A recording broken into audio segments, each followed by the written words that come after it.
Hallo Leute,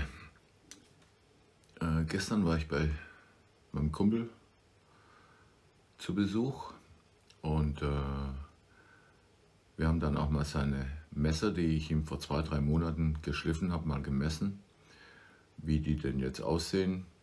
Also ich fand es sah gar nicht schlecht aus, ich glaube das schlechteste hatte 400 Best oder so, aber wie gesagt 3 Monate nicht geschliffen, da kann man schon von noch einer guten Restschärfe ausgehen. Was er mir mitgegeben hat, und das freut mich, ein schönes Keramikmesser, aber schaut mal hier vorne die Spitze, sieht man das? Abgebrochen.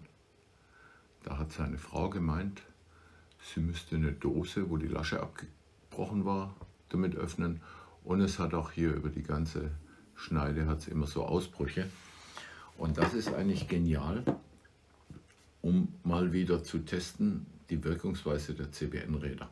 Was ich gelernt habe beim letzten Keramikmesserschleifen war, ich erziele deutlich bessere Ergebnisse beim Keramikschleifen, wenn ich mit der Schneidrichtung schleife. Mit der Schleifrichtung schleife, also so wie sich der Stein dreht, nicht wie ich es normalerweise mache, entgegen der Laufrichtung, sondern mit der Laufrichtung. Was ich auf jeden Fall machen werde, ist, ich werde die Schneide erstmal abrichten. Ich werde hier vorne diese Spitze, die ist ja, sieht man das, hier gebrochen und hier oben gebrochen, die werde ich versuchen wieder zu richten. Das kann ich euch von vornherein sagen, das geht mit dem normalen Tormek-Stein nicht. Keine Chance, da braucht ihr entweder Diamant oder CBN-Räder. So, also ich werde das mit dem 160er Stein richten und werde dann aber umswitchen auf mit der Schleifrichtung, sprich den 400er und den 1000er. Und dann schauen wir mal, was wir hinkriegen damit.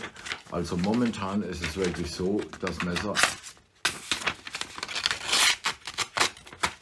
ja, kannst also wirklich vergessen, ich kann das ja mit Gewalt durchziehen, aber sonst geht nichts. Beim Keramikmesser bekommen wir keinen so einen guten Endschliff hin wie bei einem Stahlmesser, weil Keramik einfach ganz haarfein ausbricht. Sprich, die Schneide wird also nicht so glasklar sein wie bei einem normalen Stahl- oder Kohlestahlmesser. Ich werde das jetzt erstmal probieren auf der Tormek inklusive der 1000er Scheibe. Dann werde ich auch versuchen, übers Filzrad noch zu gehen mit der Diamantkörnung. Und dann schauen wir uns das Ergebnis mal an und dann schauen wir mal, wie es wird. Vielleicht gehe ich dann noch mit dem 1500er und 3000er Diamantstein auf der Ermak darüber und arbeite das noch ein bisschen nach. Ich weiß noch nicht genau. Ich warte erstmal das Ergebnis ab, was passiert. Also lasst euch überraschen, ich baue die Kamera um und dann legen wir los. So, okay, da sind wir. Ich habe die Toolbar auf die richtige Höhe eingestellt, um dieses Messer jetzt bei 15 Grad mal zu schleifen. Und wie gesagt, ich werde jetzt erstmal die Kanten rausschneiden, Kanten rausschleifen und so weiter. Ach so, halt, ich gehe mal noch rüber unter das Mikroskop und mache ein paar Bilder. Und dann gehe ich her und schleife nicht auf 15 Grad, sondern ich werde das Ganze auf 25 Grad machen, um die Löcher ziemlich schnell rauszukriegen. Weil das Keramik, wisst ihr ja selbst, ist schweinehart. Und da würde ich mit 15 ewig schleifen, bis ich die ganzen Scharten raus habe. Ich gehe mal kurz unter das Mikroskop und zeige.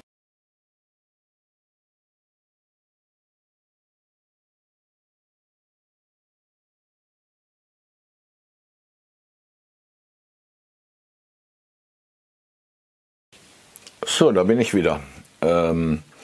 Ich habe die Toolbar jetzt noch ein bisschen höher eingestellt. Warte mal, da kann ich vielleicht die Kamera ein bisschen höher. Warte mal, na, das geht so.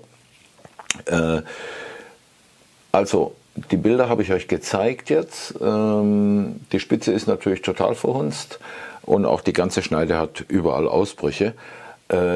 Ich habe jetzt etwas hochgestellt, so dass ich auf 25 Grad circa schleifen werde. Und da ziehe ich jetzt so lange drüber, bis ich die Ausbrüche weg habe. Und dann werde ich die Spitze noch versuchen, ein bisschen zu restaurieren. Und dann drehen wir die ganze Maschine um, gehen auf die Frontwheelbar, um dann praktisch mit dem 400er und 1000er in die Laufrichtung zu schleifen. Aber jetzt zum Abtragen gehe ich erstmal gegen die Laufrichtung.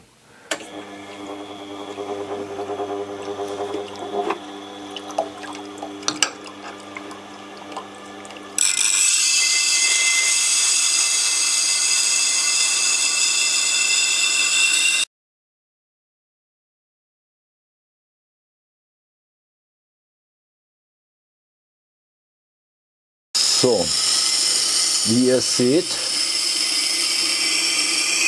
habe ich jetzt hier auch mal vor und zurück geschliffen. Das war aber hier der Spitze geschuldet, weil die musste ich ja auch wieder richten. Aber so wie es jetzt aussieht, habe ich die ganzen Vertiefungen weg. Ich gehe jetzt noch von jeder Seite noch einmal drüber. Dann gehe ich mal kurz unter das Mikroskop und schaue mir das Ganze an, um dann die Höhe wieder zu verstellen in Richtung 15 Grad. Was ich aber vorher noch machen muss, ist, ich muss hier die Spitze ein bisschen richten. Und das mache ich eigentlich freihand.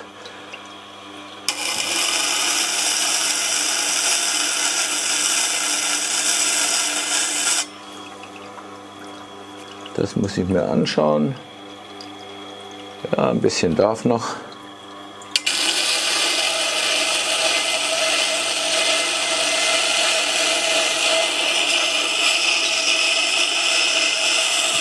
Da geht ja so viel vom Keramik, geht ja nicht weg, so dass ich das eigentlich ziemlich gut kontrollieren kann.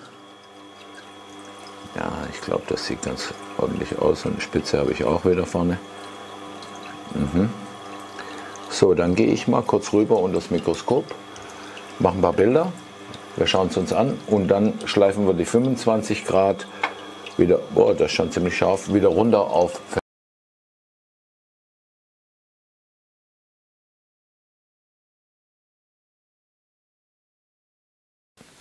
So, zurück vom Mikroskop. Die Spitze sieht wieder ganz ordentlich aus und auch der Rest von der Schneide sieht ganz ordentlich aus. Die tiefen Ausbrüche sind alle weg. Mikroausbrüche haben wir zwar noch, aber das hält sich in Grenzen. Und jetzt gehe ich her. Na, komm.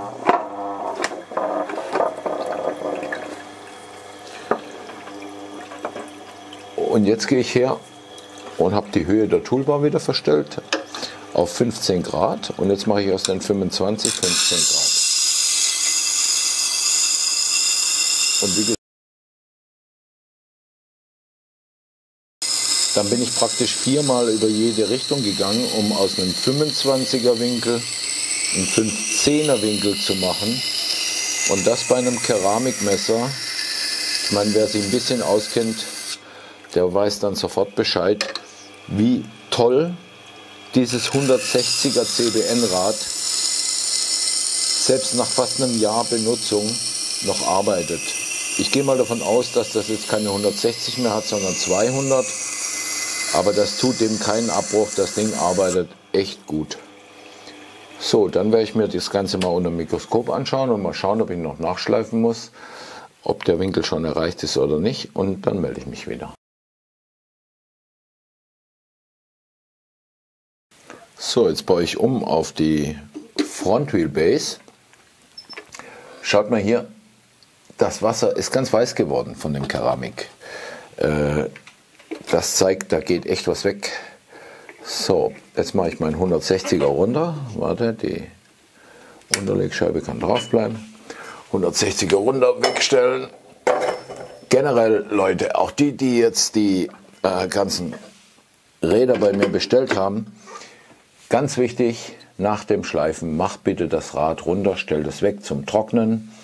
Das Rad selbst rostet überhaupt nicht, da müsst ihr euch keine Sorgen machen. Das Problem ist, dass hier bei Keramik natürlich nicht, aber bei einem Messer, die Metallpartikel, die da drin hängen bleiben, die würden natürlich unter Umständen anfangen rosten. Deswegen macht bitte das Rad generell runter nach dem Schleifen, dann habt ihr auch keine Probleme.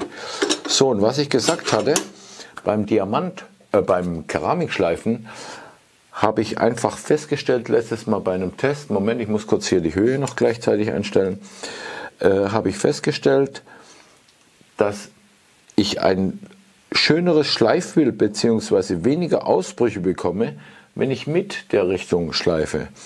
Also was mache ich? Ich stelle das jetzt einfach hier auch auf 15 Grad.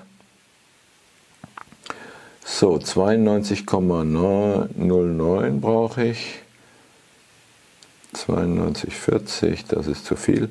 Was ich hier auch machen werde, ich werde generell die Schneide schwärzen kurz und kontrollieren, ob der Winkel auch stimmt. Einfach, ob das Maß meiner Front Wheelbase auf der Rückseite übereinstimmt mit der Vorderseite, sollte aber eigentlich der Fall sein. So, die Software gibt mir jetzt eine Höhe vor von 92,9. Ich messe hier jetzt einfach, bis ich aufstehe. Jetzt stehe ich auf. Ja, jetzt drehe ich ein kleines bisschen an, so dass das frei ist. Bisschen nachlassen wieder. Ja, so, das ist gut. Setze das hier auf und werde meine Schneide kurz ein bisschen schwärzen, um mir das gleich anzuschauen, ob das die ganze Schneide schleift oder nicht. So, Moment. So, jetzt habe ich hier einfach, warte mal, sehen wir das? Ein bisschen nachschärfen. Hier habe ich jetzt die Schneide eingeschwärzt mit Edding. Jetzt lasse ich einfach mal kurz laufen, trocken, und schaue mir das einfach mal kurz an.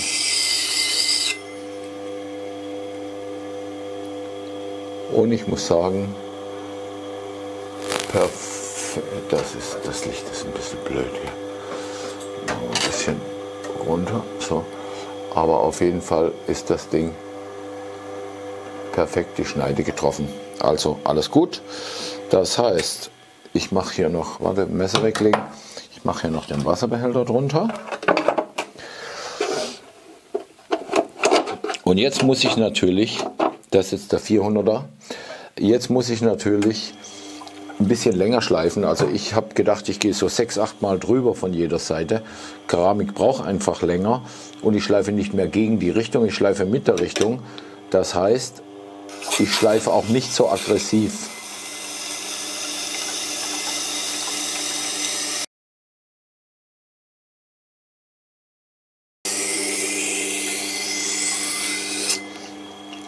So, das soll es gewesen sein. Jetzt gehe ich mit dem Messer wieder unter das Mikroskop, dass ihr euch das anschauen könnt.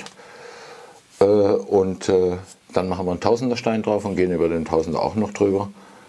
Ja, ich glaube, das wird schon. Das wird schon. Okay, bis gleich. So, das Bild habe ich euch eingeblendet. Wie ihr sehen könnt, aber das ist wirklich typisch für Keramikmesser, es sind einfach Mikroausbrüche da.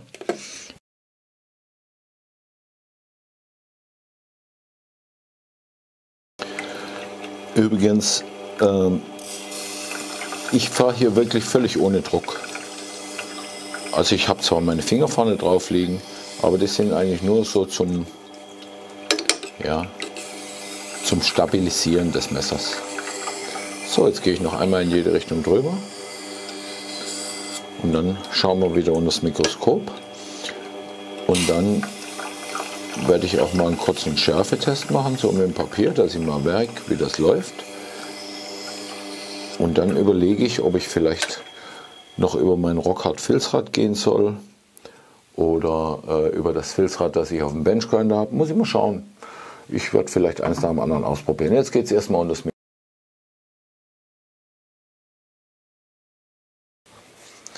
Die Bilder vom Tausender habt ihr gesehen. Ach so, halt, ich muss da die Höhe noch einstellen. Die Bilder vom Tausender habt ihr gesehen. Es sind noch ganz, ganz haarfeine Mikroausbrüche drin. Das kannst du aber wirklich, wie gesagt, beim Keramik, da kannst du machen, was du möchtest.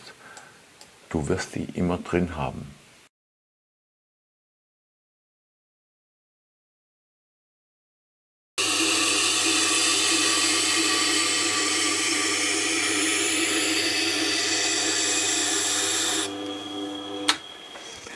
So, das war's. Auf auf der Tomic passiert jetzt nichts mehr. Jetzt gucke ich mir das Ganze noch mal an unter dem Mikroskop und vielleicht gehe ich noch auf die AMAC. Ich muss mal gucken.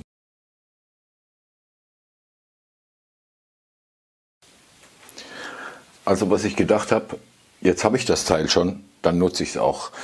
Ich gehe jetzt zweimal hier drüber und einmal hier drüber und das soll es gewesen sein. Oder auch zweimal da drüber, egal. Bei Diamant und Keramik weißt du ja eh nicht so genau, wie das funktioniert. Also da schauen wir mal.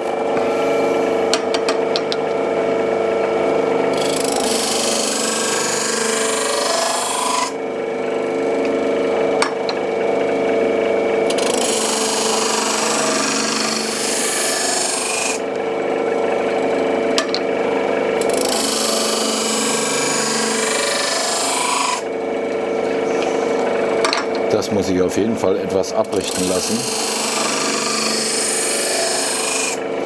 Aber da gehe ich in eine Drechselei und lasse das machen.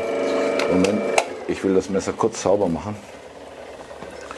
Weil da ist jetzt der ganze Schmodder von dem Chromiumoxid dran. Das ist eh ein Dreckszeug. Das ist so eklig. Du kriegst es zwar gut wieder weg von den Fingern und so. Aber naja, ich werde keine Räder mehr damit machen. Also die Wirkungsweise ist toll, aber die Sauerei, nee, das geht mir auf den Zeiger. So viel besser ist das dann nicht wie andere Dinge, also von daher gesehen. Moment. Na, machen wir mein Sicherungsteil auf hier.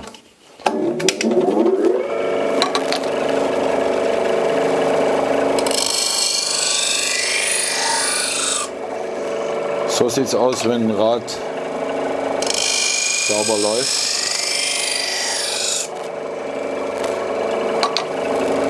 Aber ich habe da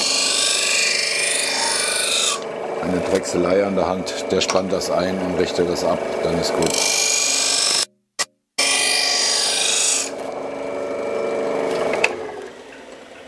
So, dann gehen wir mal sauber machen und dann schauen wir mal, was wir gekonnt haben.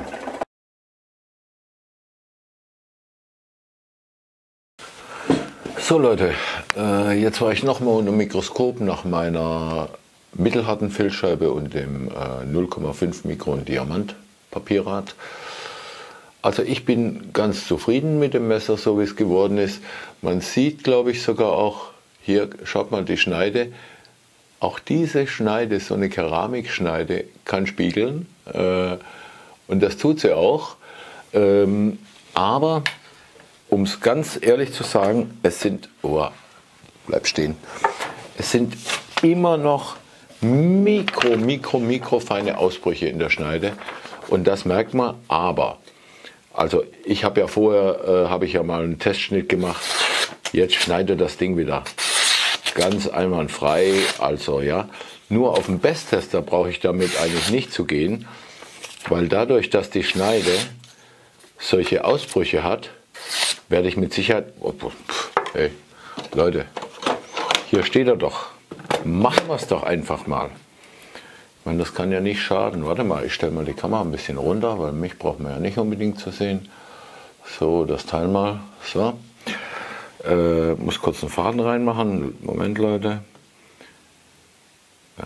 Mir hat mal einer gesagt, Mensch Hans, mach doch mal ein Drehbuch für deine Videos, dann bist du viel schneller. Der hat bestimmt recht, nur wenn ich mich hinsetze und ein Drehbuch mache, wo ist denn mein Spannteil? Hier. Wenn ich mich hinsetze und ein Drehbuch mache, brauche ich auch Zeit dafür. Das heißt, ob ich mich hier jetzt totquatsch, obwohl ja, für euch wäre es natürlich besser, ihr braucht mir nicht so lange zuhören, da hat er vielleicht wieder recht. Naja, ein bisschen Sarkasmus muss auch sein. So, sieht man das? Ja, sieht man. Gut, dann schalten wir das Baby mal ein. Drücken Tara, machen ein bisschen Licht an, dass ich was sehe.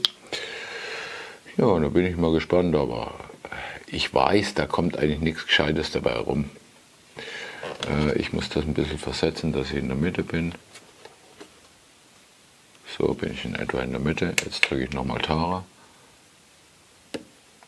Naja, schlecht ist das jetzt nicht.